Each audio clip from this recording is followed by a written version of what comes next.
আসসালামু আলাইকুম ভাইয়া আপুরা, আজকে আবারও তোমাদের মাঝে হাজির হলাম বেগুন আর পালং শাক বড়ি দিয়ে একটা নাবড়ার তরকারি নিয়ে।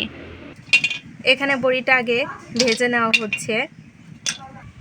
প্রথমে বড়িগুলা সাইজ করে নেওয়া হয়েছে, মানে সাজিয়ে নেওয়া হয়েছে, তারপর তেল দেওয়া হলো। এবার লাল লাল করে ভেজে নেওয়া হবে। বড়িটা ভাজা হয়ে গেছে, এবার তুলে নেওয়া হচ্ছে। এবার বড়িটা একটু পানি দিয়ে সিদ্ধ করে নিতে হবে। এবার বড়িটা সিদ্ধ হয়ে গেছে, এর ভিতর দিয়ে দিচ্ছি পেঁয়াজ আর রসুন বাটা, দিয়ে দিচ্ছি কাঁচামরিচ ছেঁচা, দিয়ে দিচ্ছি জিরা আর সরিষা বাটা। এবার সবগুলা মশলা মিশিয়ে নিব। এবার দিয়ে দিচ্ছি হলুদের গুঁড়া, দিয়ে দিচ্ছি লবণ, সবগুলা মিশিয়ে নেওয়া হচ্ছে। এবার দিয়ে দিচ্ছি পানি। এই পানিটা ফুটে উঠলে এর ভিতরে দিয়ে দিব পুঁই শাক আর বেগুন। পুঁই শাক না, পালং শাক আর বেগুন। ঝোলে পানিতে বলক উঠে গেছে, এবার দিব বেগুন।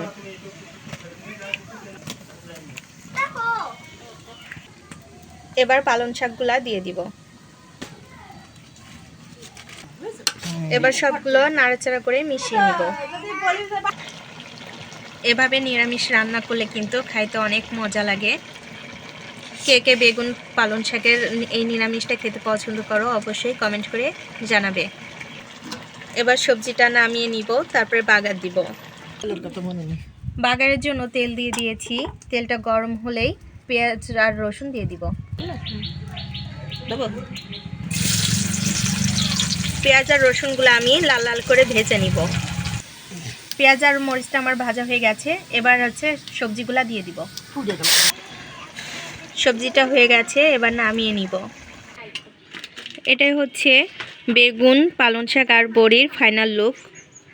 তো সবাই একবার হলো ট্রাই করে দেখবে, এটা কিন্তু খাইতে অনেক মজা। সবাই ভালো থাকবে, সুস্থ থাকবে। আল্লাহ হাফেজ।